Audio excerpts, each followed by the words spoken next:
ನಮಸ್ಕಾರ. ರಿವ್ಯೂ ಚಾನಲ್ಗೆ ಸ್ವಾಗತ. ನಾನು ಸೌಖ್ಯ ಗಾಂವ್ಕರ್.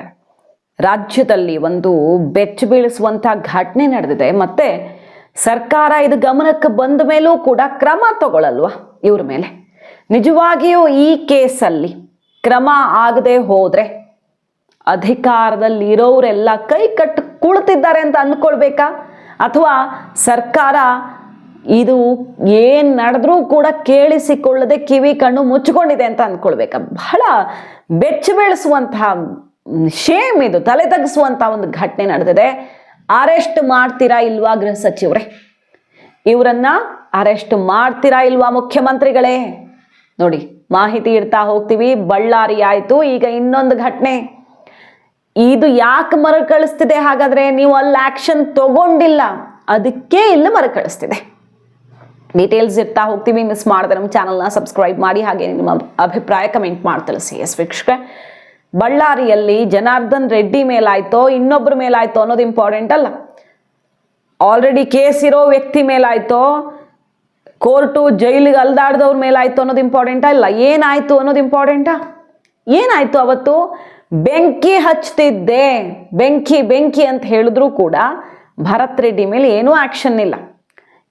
ಯಾವ ಸರ್ಕಾರ ಇದು? ದ್ವೇಷ ಭಾಷಣ ಕಾಯ್ದೆ ತರೋಕೆ ಹೊರಟಿರೋ ಸರ್ಕಾರ. ಕಡೆಗೆ ಏನಂತಾರೆ ದೊಡ್ಡ ದೊಡ್ಡ ಮನುಷ್ಯರುಗಳು ಬಂದು ಏನಂತಾರೆ ಅಂದ್ರೆ, ಅವ್ರು ಕ್ಷಮೆ ಕೇಳಿದ್ದಾರಲ್ಲ. ಸಂತೋಷ್ ಲಾಡ್ ಅವರು ಈ ಮಾತಾಡಿದ್ ಭಾರಿ ಆಶ್ಚರ್ಯ ಆಯ್ತು. ಸಿಕ್ಕಾಪಟ್ಟೆ ಲಾ ಪಾಯಿಂಟ್ ಹಾಕುವಂತ ಸಂತೋಷ್ ಲಾಡ್ ಅವ್ರು ಏನ್ ಹೇಳ್ತಾರ ಅವತ್ತು? ಅವರು ಏನೋ ಉದ್ವೇಗದಲ್ಲಿ ಆಡ್ಬಿಟ್ರು, ಆಮೇಲೆ ಅವರೇ ಕ್ಷಮೆ ಕೇಳಿದಾರಲ್ಲ, ಅದನ್ನ ದೊಡ್ಡದು ಮಾಡಬಾರ್ದು, ಅವ್ರಿಗೆ ಅನುಭವ ಆಗತ್ತೆ ಬೆಳೀತಾ ಬೆಳೀತಾ ಅಂತೆ. ಇವ್ರ ಅನುಭವಕ್ಕೆ ಇಲ್ಲಿ ಸಮಾಜದಲ್ಲಿ ಬೆಂಕಿ ಹಚ್ಚಕ್ಕೂ ಬಿಡ್ಬೇಕಾ? ಇವ್ರ ಎಕ್ಸ್ಪೀರಿಯನ್ಸ್ಗೋಸ್ಕರ ನೋಡಿ, ಅದು ಎಷ್ಟು ದೊಡ್ಡ ಮಿಸ್ಟೇಕ್ ಅನ್ನ ಟಚ್ ಮಾಡದೆ ಬಿಟ್ಬಿಟ್ರು ಅಂತ. ಬೇರೆದ್ ಗುಂಡು ಹಾರಿಸಿದ್ ಬಿಟ್ಟು ಹಾಕಿ ಇನ್ನೂ ಇನ್ವೆಸ್ಟಿಗೇಷನ್ ಆಗ್ಲಿ ನಡಿಲಿ, ಆ ಒಂದು ಸ್ಟೇಟ್ಮೆಂಟ್ಗೆ ಏನೂ ಆಕ್ಷನ್ ಇಲ್ಲ ಅಲ್ವಾ? ಈಗ ನೋಡಿ ಎಲ್ಲಿ ನಡೆದಿರೋದು? ಇದು ಚಿಕ್ಕಬಳ್ಳಾಪುರದಲ್ಲಿ. ಇದು ಬಹಳ ಶೇಮ್. ಅಲ್ಲೇನೋ ರಾಜಕಾರಣಿಗಳ ಕಿತ್ತಾಟ, ಇಲ್ಲಿ ನೋಡಿ ಒಬ್ರು ಮಹಿಳಾ ಅಧಿಕಾರಿಗೆ ಯಾವ ರೀತಿ ಬಾಯಿಗೆ ಬಂದಂಗೆ ಕೇಳಿಸ್ಕೊಂಡ್ರೆ ಕಿವಿಲ್ ರಕ್ತ ಬರುತ್ತೆ ಅಂತಹ ಆಡಿಯೋ ಈಗ ಎಲ್ಲೆಡೆ ವೈರಲ್ ಆಗ್ತಾ ಇದೆ. ಒಬ್ಬ ಕಾಂಗ್ರೆಸ್ ನಾಯಕ ಈ ಹಂತಕ್ಕೆ ಇಳಿದಿದ್ದಾನೆ ಅಂದ್ರೆ ಆತನನ್ನು ಯಾಕೆ ಅರೆಸ್ಟ್ ಮಾಡಿಲ್ಲ ಗೃಹ ಸಚಿವರು? ಇದನ್ನ ಸೀರಿಯಸ್ ಆಗಿ ತಗೊಳ್ತಾರಾ ಇಲ್ವಾ? ಇದಕ್ಕೆ ಏನೂ ಎಕ್ಸ್ಕ್ಯೂಸ್ ಇಲ್ಲ. ಇಲ್ಲಿ ಯಾವ ಕಾರಣವನ್ನು ನೀವು ಕೊಡೋ ಹಾಗಿಲ್ಲ. ಅವನು ಯಾರಾದ್ರೂ ಆಗಿರ್ಲಿ, ಮೊದಲು ಜೈಲಿಗೆ ಒಳಗೆ ಹಾಕಬೇಕು. ಅಂತಹ ಕೆಲಸ ಆತ ಮಾಡಿರೋದು ನೋಡಿ. ನಗರಸಭೆಯ ಪೌರಾಯುಕ್ತಿಗೆ ಕಾಂಗ್ರೆಸ್ ಮುಖಂಡ ಪ್ರಾಣ ಬೆದರಿಕೆ ಹಾಕಿದ್ದಾನೆ, ಬಾಯಿಗೆ ಬಂದಂಗೆ ಮಾತಾಡಿದ್ದಾನೆ, ಅವಾಚ್ಯವಾಗಿ ಅಶ್ಲೀಲವಾಗಿ ಅತ್ಯಂತ ಕೆಟ್ಟದಾಗಿ ಮಾತಾಡಿದ್ದಾನೆ. ಯಾಕೆ ಅರೆಸ್ಟ್ ಮಾಡ್ತಿಲ್ಲ? ಆತ ಕ್ಷಮೆ ಕೇಳಿದಾನಂತೆ. ಕ್ಷಮೆ ಕೇಳ್ಬಿಟ್ರೆ ಕೊಲೆಗಾರನ ಬಿಟ್ಬಿಡ್ತೀರಾ? ಎಲ್ಲರೂ ಈಗ ಪರಪ್ಪನ ಅಗ್ರಹಾರಕ್ಕೆ ಹೋಗಿ ಕೇಳಿ ನೋಡಿ, ಬೇಕಾದ್ರೆ ಅಷ್ಟು ಜನ ಕ್ಷಮೆ ಕೇಳ್ತಾರೆ, ಬಿಟ್ಬಿಡ್ತೀರಾ ಅವ್ರನ್ನೆಲ್ಲ? ಇಷ್ಟು ದೊಡ್ಡ ತಪ್ಪು ಮಾಡಿದ್ದಾನೆ, ಆದ್ರೆ ಆತ ಕಾಂಗ್ರೆಸ್ ಕಾರ್ಯಕರ್ತ ಅನ್ನೋ ಕಾರಣಕ್ಕೆ ಬಿಡ್ತಾ ಇದ್ದೀರಾ ಅಥವಾ ಏನಕ್ಕೆ ಬಿಡ್ತಾ ಇದ್ದೀರಾ? ಫಸ್ಟ್ ಇವನ್ನ ಒಳಗೆ ಹಾಕ್ತಿಲ್ಲ ಯಾಕೆ?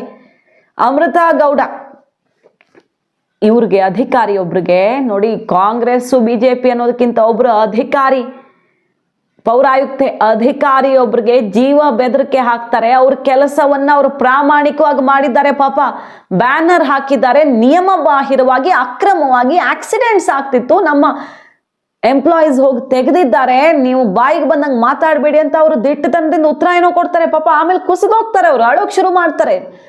ಎಷ್ಟು ಕೆಟ್ಟದಾಗ ಮಾತಾಡ್ತಾನೆ ಈ ವ್ಯಕ್ತಿ ಅಂದ್ರೆ, ಇದನ್ನ ಸುಮ್ಮನೆ ಬಿಡ್ಬೇಕಾ? ಹೆಣ್ಣು ಮಕ್ಕಳಿಗೆ, ಅದರಲ್ಲೂ ಅಧಿಕಾರಿಯೊಬ್ಬರನ್ನ ಬೆದರಿಸಿ ಬಾಯಿಗೆ ಬಂದಂಗೆ ಮಾತಾಡಿದ್ರು ಕೂಡ ಈತನ ಮೇಲೆ ಆಕ್ಷನ್ ಇಲ್ವಾ?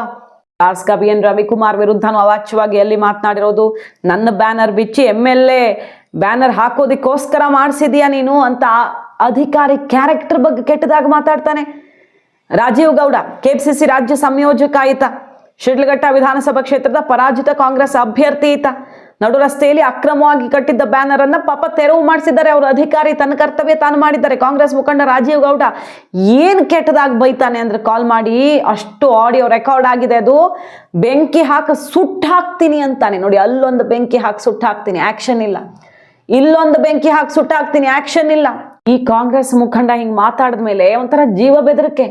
ಬೆಂಕಿ ಹಚ್ಚಿ ಸುಟ್ಟು ಹಾಕ್ಬಿಡ್ತೀನಿ ಅಂದ್ರೆ ಯಾರಿಗಾದ್ರೂ ಹೆಣ್ಮಕ್ಳು ನಾಳೆ ಹೆಂಗೆ ಓಡಾಡ್ತಾರೆ? ರಸ್ತೆಲಿ ಹೋಗುವಾಗ ಏನಾದ್ರು ಹೆಚ್ಚು ಕಡಿಮೆ ಮಾಡ್ಬಿಟ್ರೆ ಇದನ್ನ ಲೈಟ್ ಆಗಿ ತಗೊಂಡು ಪಾಪ ಅವ್ರು ಆಮೇಲೆ ಎಲ್ರಿಗೂ ಹೇಳ್ತಾರೆ, ಕಣ್ಣೀರ್ ಹಾಕೊಳ್ತಾರೆ. ಎಷ್ಟು ಅಂತ ಅವ್ರು ಉತ್ತರ ಕೊಟ್ಟರು ಕೂಡ ಆತನದ್ದು ಅಟ್ಟಹಾಸ ಮುಂದುವರಿಯುತ್ತೆ. ಎಷ್ಟವರು ಅದನ್ನ ಅರ್ಥ ಮಾಡ್ಸೋಕ್ ಪ್ರಯತ್ನ ಪಡ್ತಾರೆ ಒಳ್ಳೆತನದಿಂದ.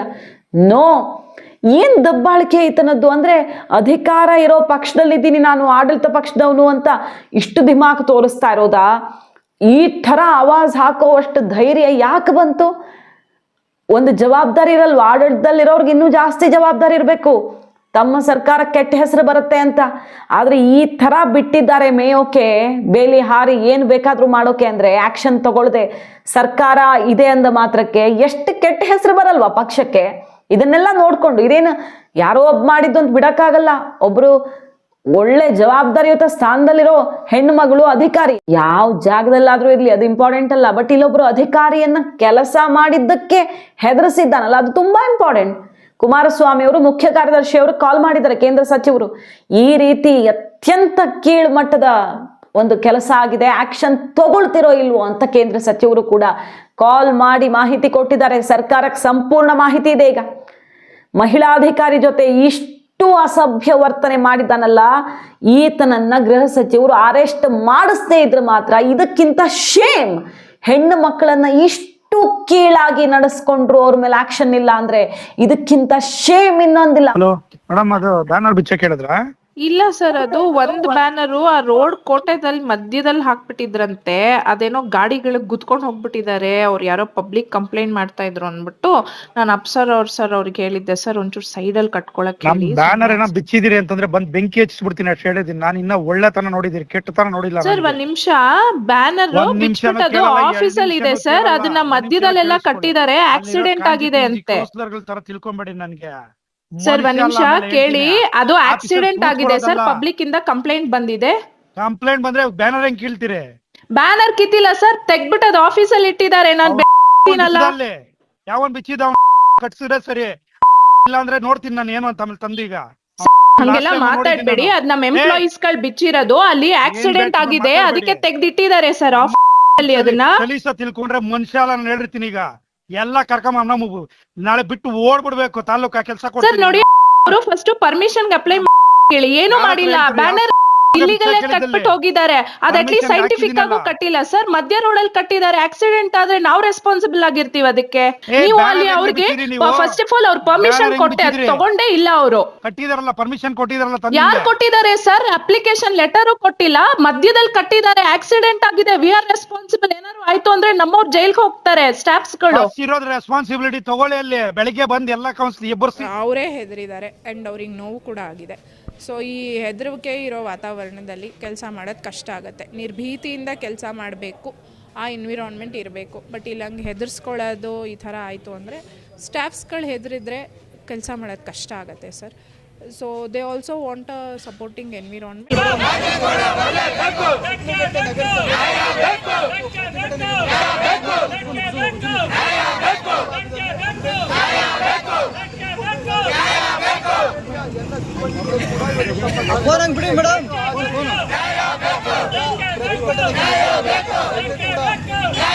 ಇಲ್ಲ, ಮೊನ್ನೆ ಹುಬ್ಳಿ ಕೇಸು, ಆಕೆನೇ ಬಟ್ಟೆ ಬಿಚ್ಕೊಂಡ್ಲು ಅಂತ ಇನ್ವೆಸ್ಟಿಗೇಷನ್ ಆಗಕ್ಕಿಂತ ಮುಂಚೆನೆ ಸ್ಟೇಟ್ಮೆಂಟ್ ಬಂತು.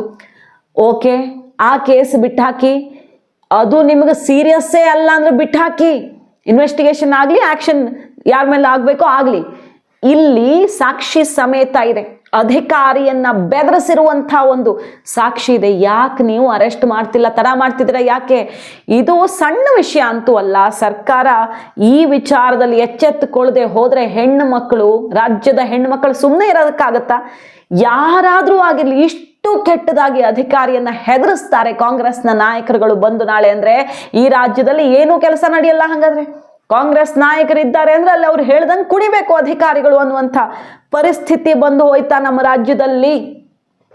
ಈ ಬಿಹಾರ ಜಂಗಲ್ ರಾಜ್ ನಡೀತಿರೋ ಕಡೆ ಇಂಥದ್ದೆಲ್ಲ ಆಗ್ತಿತ್ತು. ಅಧಿಕಾರಿಗಳನ್ನ ಹೆದರ್ಸೋದು, ಬೆದರ್ಸೋದು, ಅವ್ರು ಹೇಳಿದ್ರೆ ಡಾನ್ಸ್ ಮಾಡಬೇಕು, ಕುಣಿಬೇಕು, ಅವ್ರ ಮುಂದೆ ಎಂಟರ್ಟೈನ್ಮೆಂಟ್ ಕೊಡಬೇಕು, ಆ ರೀತಿ ಆಯ್ತಾ ಕರ್ನಾಟಕ?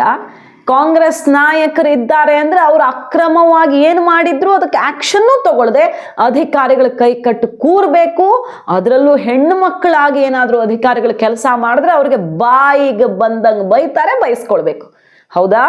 ಮುಖ್ಯಮಂತ್ರಿಗಳೇ, ಗೃಹ ಸಚಿವರೇ, ಈತನನ್ನ ಬಂಧಿಸಿ ನಿಮ್ಮ ಪಕ್ಷದಿಂದ ಕಿತ್ತಾಕಬೇಕು. ಬರೀ ಬಂಧಿಸೋದಲ್ಲ, ನಿಮ್ಮ ಪಕ್ಷದಲ್ಲಿ ಇಟ್ಕೊಂಡು ನಿಮ್ಮ ಪಕ್ಷಕ್ಕೆ ಇದು ಬಹಳ ದೊಡ್ಡ ಕಪ್ಪು ಕಳಂಕ ಆಗತ್ತೆ.